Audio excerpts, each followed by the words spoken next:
Então a gente vai conhecer uma pessoa que se formou em Direito, se formou em Geografia, mas acabou na literatura, não. Acabei virando porque honrou a família, né? Não é?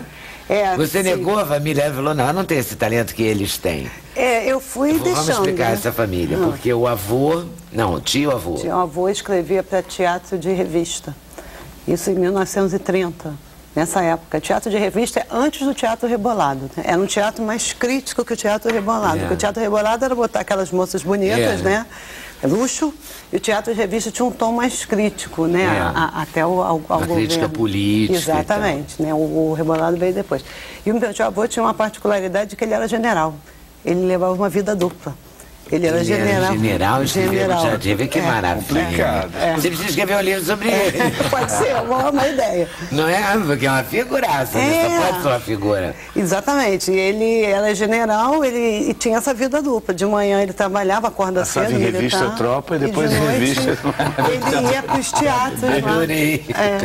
E não devia dormir, né? Porque se ele de manhã estava lá e de noite estava no teatro, mas foi assim a vida toda. E o meu pai, ele não era tão radical, não era tão bipolar assim. O meu pai, ele tocava o escritório de advocacia dele e também escrevia para a rádio novelas.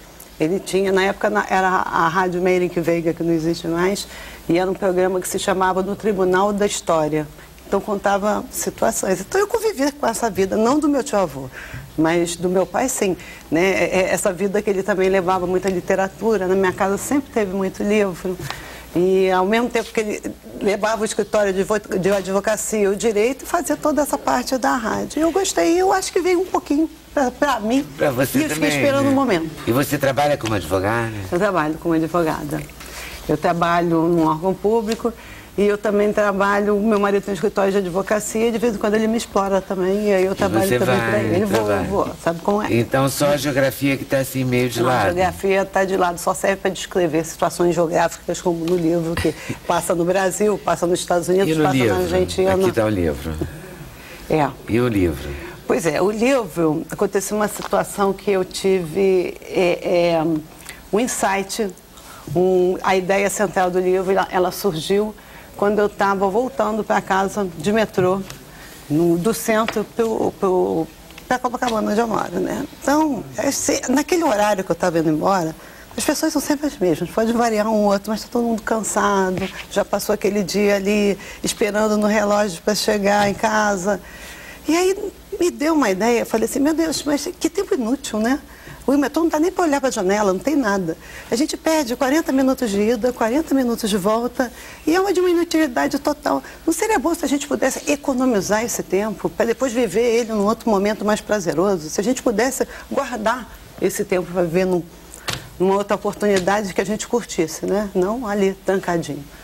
E aí, nesse mesmo dia, eu sentei no computador e comecei a escrever o livro. E aí surgiu o Paul Sitton, que é o cientista, ele é um neurologista. O Paul Sitton. Ele cresce obcecado pela ideia de diminuir o sofrimento dos doentes terminais. Por quê? Porque ele viu essa situação na casa dele, com o pai dele, que ele acompanhou nessa doença.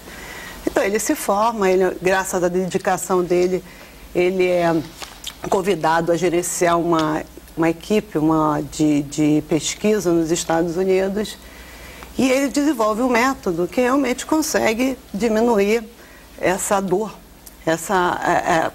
dar uma qualidade de vida melhor para o doente terminal.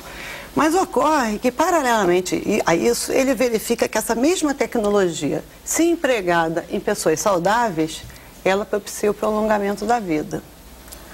E aí o que acontece? Aí o laboratório não está nem aí para os doentes terminais, ele quer vender o prolongamento da vida. E toda a trama, então, vai se desencadear a partir daí. O laboratório tentando, com mil falcatruas, evitar que ele consiga vender esse produto, que ele consiga continuar, e afastam ele dos Estados Unidos por um motivo ou outro, e há uma perseguição muito grande. E o livro é cheio de ação. É cheio de ação e suspense, porque eu escrevi um livro da forma como eu gosto de ler um livro. Eu gosto de ação, eu gosto de suspense, eu gosto de ler um capítulo e querer ver o outro. Não aquela coisa, tá morno ali, eu vou fechar e vou dormir. Então eu escrevi sempre tendo uma ação, uma motivação, que eu quisesse ler, que as pessoas não tivessem vontade de parar de ler o livro. Como um capítulo de novela, né? Que termina sempre no melhor momento. Exatamente. Para ler no metrô também. Para ler no metrô. Aliás, uma coisa que me deixou felicíssima foi que outro dia eu peguei o metrô e tinha uma menina lendo o Poupador de Vidas no metrô. Eu achei aquilo simpaticíssimo, né? Achei que eu estava atingindo o meu público, né? O objetivo. Lançou no metrô, não?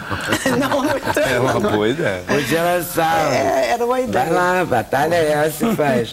E sempre entre os Estados Unidos e o Brasil? E a Argentina passa num lugar que chama-se o Fim do Mundo também, que é o Ushuaia, que é considerado o fim do mundo. Ushuaia é o limite máximo. É a cidade mais, né, ocidental. E no Oregon e Nova York. Oregon nos Estados Unidos e Nova York, né? Isso é a situação que vai ser vivida da perseguição, da... Quem sai ganhando? O livro é bom. O livro é bom. E é bom. E uma coisa que aconteceu É uma também... batalha contra a indústria farmacêutica, não é para... Eu fiz uma pesquisa muito grande sobre isso. É para leãozão. Agora o nome é lindo, Poupador de Vidas. É lindo, né? A capa também ficou muito bonita. Foi uma criação lá da editora e eu achei bacana. Muito bonito. Eu gostei. Ficou bonito, sim. E a sua estreia? A minha estreia. E foi difícil? É difícil, né? Mas muito para difícil. publicar, para publicar é difícil, sim, porque a gente... Você mandou para vários lugares? Mandei primeiro para as grandes, né? Aí elas nem respondem, né? Você vai mandando para as grandes, é como se você não existisse. Uma das grandes chegou a falar assim, olha, gostei do livro, história é boa, você ficaria agendada para o segundo semestre de 2014. Mas, por exemplo, se o Romário resolve escrever um livro... Mesmo que ele fale assim, eu sou peixe, ele vai passar na frente, porque ele é uma pessoa conhecida. E assim por diante. Qualquer pessoa conhecida que quer lançar um livro, então em vez do segundo semestre de 2014, é 2015. Então, além de torcer para publicar seu livro, você tem que torcer para nenhuma pessoa conhecida escrever nenhum livro. Passar a perna. Aí é muita coisa, né? É puxado. É muito cici, né? É muito puxado. Aí eu comecei a mandar para as pequenas. E uma respondeu. E aí... A gente lançou o livro, eles gostaram, lançou o livro e as críticas, por enquanto, estão muito favoráveis pelo... É a editora? É Nova Razão Cultural. E está indo bem? Está indo bem. E você, está feliz? Eu tô. Eu tô sim, porque eu me empolguei muito no livro. Sabe que às vezes eu dormia e eu ficava com a ideia eu tinha acabado de escrever de noite, que era quando eu escrevia, e aí eu ia dormia. Eu sonhava com o livro, eu sonhava com coisas para botar no livro, para escrever na história. Aí eu acordava, nossa, que coisa boa, que ideia, eu vou reescrever aquilo. E aí, quando eu acordava de manhã, eu tinha esquecido a ideia. Aí eu passei a dormir com um caderninho. Quando eu acordava, eu botava umas palavras-chave. Sono bom esse, né? Ela para, acende a luz, escreve, volta. Isso voltava. E esse personagem... Como é que ele se chama? O Paul Seaton. O Paul Seaton é quem? Bom, ele não é nenhum alter ego, nada disso. Ele é um cientista que ele quer mudar o mundo mesmo. Ele é o protagonista, né? E ele, junto com uma bioquímica chamada Ellen Rush, que é o romance, né? Também rola um romance no livro. Ele vai tentar...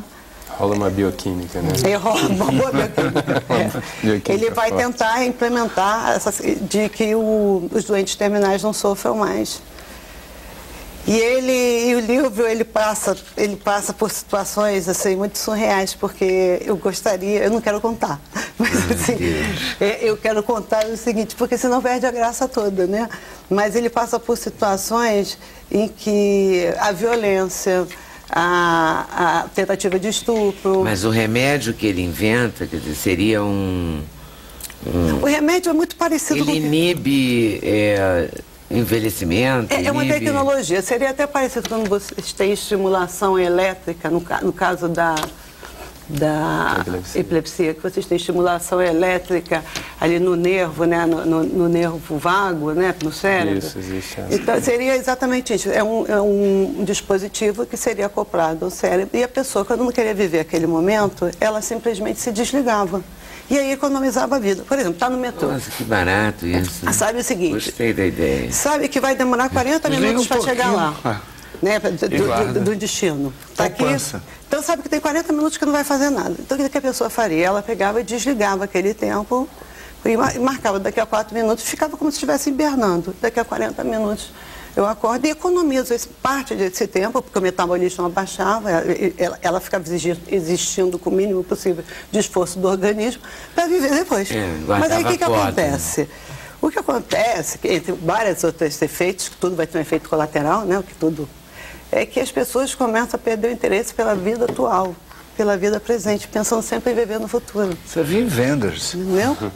Tudo começa a ser chato. Eu estou no metrô, posso economizar para viver depois, não outra coisa. Eu estou numa sala de aula, puxa, mas a sala está chata, então vou economizar. Me confundiu. Tédio, né? Exatamente. Então a pessoa nunca está satisfeita, ela começa e deixa de viver o momento atual. Essa que é a... O melhor pode estar sempre no futuro, né? Por quê? E as pessoas param de se relacionar, porque nem reclamar. Você, por exemplo, tem um episódio, a pessoa vai para um médico, aí está naquela fila aguardando ser atendido pelo médico. E aí, o que as pessoas fazem? Começam a reclamar, está demorando, não está, poxa, eu marquei tal hora. Aí a pessoa não, ela simplesmente ligava o dispositivo e hibernava lá até a hora de ser chamada, né? Falta mais ou menos 1 hora. Então, já ficava consciente, lúcida? Não, ela ficava hibernando mesmo. Mas sem... Não, sentadinha. Sem desabar. Exatamente.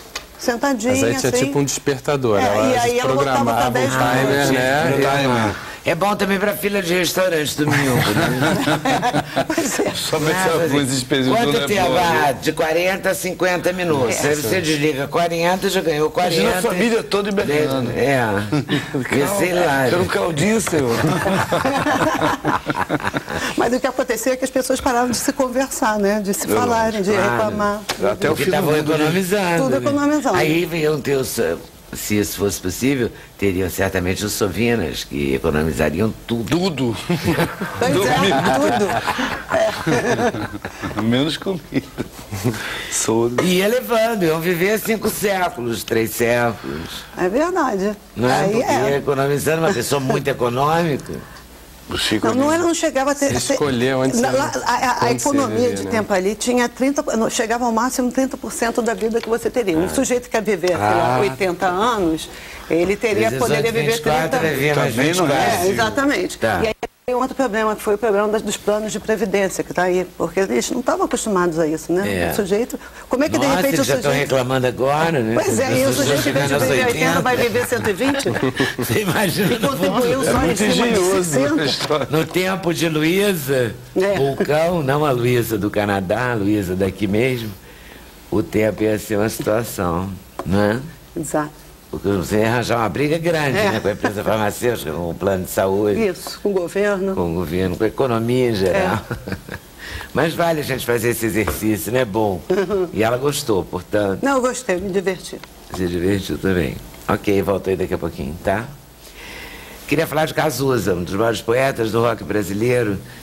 O Cazuza está sendo relembrado uma série de shows que acontece hoje, nas próximas 2 terças-feiras. Léo Jaime, Leone, Jorge Versilo vão participar do evento chamado Lembrando Cazuza.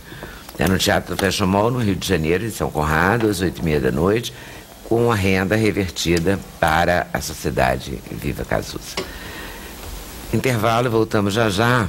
Voltamos no clima de Lula Queiroga. A gente volta já já. Sem censura no programa da TV Brasil.